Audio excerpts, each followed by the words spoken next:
സംഘപരിവാർ കേന്ദ്രങ്ങളുടെ ബഹിഷ്കരണ ആഹ്വാനത്തെ ഉൾപ്പെടെ തള്ളിക്കളഞ്ഞുകൊണ്ട് എമ്പുരാൻ എന്ന സിനിമ തിയേറ്ററുകളിൽ വിജയകരമായി പ്രദർശനം തുടരുന്നതിനിടെ എമ്പുരാൻ സിനിമ കണ്ട ശേഷം എമ്പുരാൻ എന്ന സിനിമയെക്കുറിച്ച് തൻ്റെതായ ഒരു അഭിപ്രായം, ഒരു സന്ദേശമടങ്ങുന്ന ഒരു അഭിപ്രായം പങ്കുവച്ചിരിക്കുകയാണ് CPMന്റെ രാജ്യസഭാംഗമായ ജോൺ ബ്രിട്ടാസ് MP.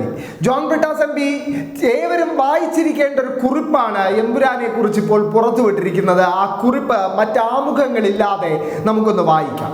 കുറെ കാലത്തിന് ശേഷമാണ് തിയേറ്ററിൽ പോയി ഒരു സിനിമ കാണുന്നത്. എമ്പുരാൻ സിനിമയുടെ സവിശേഷതയേക്കാൾ എനിക്ക് പ്രചോദനമായത് സമകാലിക രാഷ്ട്രീയ സാഹചര്യവും സിനിമയ്ക്കെതിരെ ഉയർന്ന അതിശക്തമായ സമ്മർദ്ദങ്ങളുമായിരുന്നു. ഏതൊരു സിനിമയ്ക്കെതിരെയും വിമർശനങ്ങളും എതിർപ്പുകളും ഉയരാം. എന്നാൽ സമഗ്രാധികാരം കൈവശമുള്ള ഒരു പ്രത്യയശാസ്ത്രവും ഭരണ സംവിധാനവും ഒരു സിനിമയ്ക്കെതിരെ സടകുടഞ്ഞെഴുന്നേൽക്കുമ്പോൾ അതിൻ്റെ മാനം വലുതാണ്. എമ്പുരാനിൽ എനിക്ക് യോജിപ്പും വിയോജിപ്പുമുള്ള ഒട്ടേറെ ചേരുവകൾ ഉണ്ട്. സിനിമ മാസ് ലെവലിലേക്ക് മാറ്റുവാൻ പ്രയോഗിച്ച ഹോളിവുഡ് വിദ്യകൾ എനിക്കത്ര ഹൃദ്യമായോ എന്ന് ചോദിച്ചാൽ ഉറപ്പില്ല. സിനിമയുടെ ചേരുവകളിലെ രാഷ്ട്രീയത്തോട് പലർക്കും യോജിപ്പും വിയോജിപ്പും ഉണ്ടാകാം. അതൊക്കെ ഓരോരുത്തരുടെയും ആസ്വാദന വ്യക്തി സ്വാതന്ത്ര്യം. ഗുജറാത്ത് കലാപത്തിന്റെ പശ്ചാത്തലമാണ് സിനിമയ്ക്ക് ഇഴകോർക്കുന്നത്. ഇന്ത്യൻ ചരിത്രത്തിലെ ഇരുണ്ട അധ്യായമാണത്. 2000-ഓളം മുസ്ലിങ്ങൾ ഗുജറാത്തിൽ കൂട്ടക്കൊല ചെയ്യപ്പെട്ടു എന്നത് യാഥാർത്ഥ്യമാണ്. അവരെല്ലാം ഫ്ലൂ വന്നാണ് മരിച്ചതെന്ന് ആർക്കെങ്കിലും പറയാനാവില്ലല്ലോ. ചരിത്രാഖ്യാനങ്ങളെ മുൻനിർത്തി എത്രയോ സിനിമകൾ ഇതിനു മുൻപും നമ്മുടെ രാജ്യത്ത് തന്നെ ഉണ്ടായിട്ടുണ്ട്. ഗുജറാത്ത് കലാപത്തിലേക്ക് നയിച്ച ഗോദ്ര സംഭവത്തെ മുൻനിർത്തിയാണ് ദ സബർമതി റിപ്പോർട്ട് എന്ന സിനിമ. BJPയുടെ പ്രചരണ സിനിമാ പട്ടികയിൽ സ്ഥാനം പിടിച്ച ഒന്നാണത്. കേരളത്തെ അപമാനിക്കാൻ കൊണ്ടുവന്ന കേരള സ്റ്റോറി പോലെ സബർമതിക്ക് വേണ്ടിയും പ്രധാനമന്ത്രി നരേന്ദ്രമോദി വാചാലനായി എന്നതും ശ്രദ്ധേയം. ദ കാശ്മീർ ഫയൽസ്, ചാവ പോലെയുള്ള ഗണത്തിൽപ്പെടുന്ന ഒട്ടേറെ സിനിമകൾ നമുക്ക് തന്നെ ഓർത്തെടുക്കാനാവുന്നില്ലേ? 1000-ഓളം സിഖുകാർ കൊല്ലപ്പെട്ട ഡൽഹി കലാപത്തെ മുൻനിർത്തി 1/2 ഡസൻ സിനിമകൾ വന്നിട്ടില്ലേ? അതിൻ്റെ അവസാനം ഇറങ്ങിയത് ജോഗി എന്ന ചിത്രമാണ്.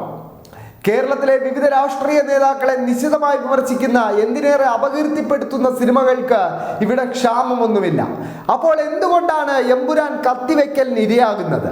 ഭരണഘടന വിഭാവനം ചെയ്യുന്ന പൗരന്റെ ആവിഷ്കാര സ്വാതന്ത്ര്യം എന്ന മൗലികാവകാശത്തിന് മേലാണ് ചോദ്യചിഹ്നം ഉയരുന്നത്. നമ്മുടെ രാജ്യത്തിൻ്റെ പോക്ക് എങ്ങോട്ടാണെന്നുള്ളതാണ് എന്നെ അലോസരപ്പെടുത്തുന്നത്. സ്വന്തം സിനിമ എങ്ങനെ നിർമ്മിക്കണം, ഏതൊക്കെ സെൻസറിന് വിധേയമാക്കണം, എങ്ങനെ പ്രദർശിപ്പിക്കണം, പ്രദർശിപ്പിച്ച ശേഷം വീണ്ടും സെൻസർ ചെയ്യണോ എന്നുള്ളതൊക്കെ ആ സിനിമയുടെ ശില്പികളുടെ സ്വാതന്ത്ര്യമാണ്. എന്നാൽ അതിലേക്ക് വഴിവെച്ച സമ്മർദ്ദങ്ങളുടെയും ഭീഷണികളുടെയും കനത്ത ഇരുൾ വീതിയാണ് ഒരു പൗരൻ എന്ന നിലയിൽ എന്നെ ശ്വാസം മുട്ടിക്കുന്നത്. ഒരു വളരെ പ്രധാനപ്പെട്ട കാര്യമാണ് ജോൺ ബ്രിട്ടാസ് MP പറഞ്ഞു വെക്കുന്നത്.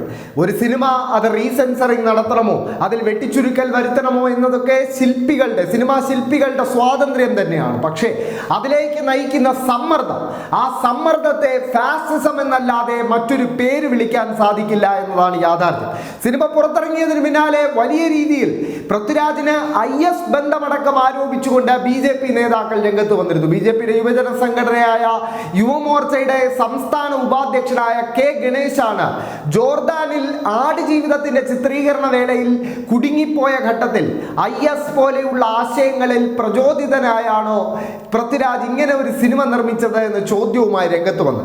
അതിന് പിന്നാലെ RSSന്റെ മുഖമാസികയായ ഓർഗനൈസറിൽ 1-ലധികം ലേഖനങ്ങളാണ് പൃഥ്വിരാജിനെ ലക്ഷ്യം വെച്ച് പ്രത്യക്ഷപ്പെട്ടത്.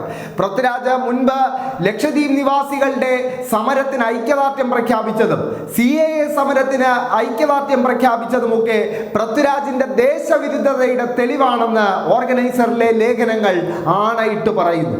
പക്ഷേ ഈ അവസരത്തിലും ഗുജറാത്ത് കലാപം എന്ന യാഥാർത്ഥ്യത്തെ 21-ാം നൂറ്റാണ്ട് കണ്ട ഏറ്റവും വലിയ വംശഹത്യകളിൽ ഒന്നിനെ കൃത്യമായി ചിത്രീകരിക്കാൻ എമ്പുരാൻ എന്നൊരു സിനിമയ്ക്ക് 5 മിനിറ്റ് നേരമെങ്കിലും സാധിച്ചു എന്നത് ഒരു വലിയ നേട്ടമായി കാണണം. അത് എത്രമാത്രം സംഘപരിവാറിനെ അലോസരപ്പെടുത്തുന്നുണ്ട് എന്നതിൻ്റെ തെളിവാണ് മോഹൻലാലിനും പൃഥ്വിരാജിനും നേരെ നടക്കുന്ന സൈബർ ആക്രമണവും ആ സിനിമയിൽ അവർക്ക് തന്നെ വരുത്തേണ്ടി വന്ന, സിനിമയുടെ അണിയറ പ്രവർത്തകർക്ക് തന്നെ വരുത്തേണ്ടി വന്ന തിരുത്തലുകളുമെന്ന് പറയേണ്ടിയിരിക്കുന്നു.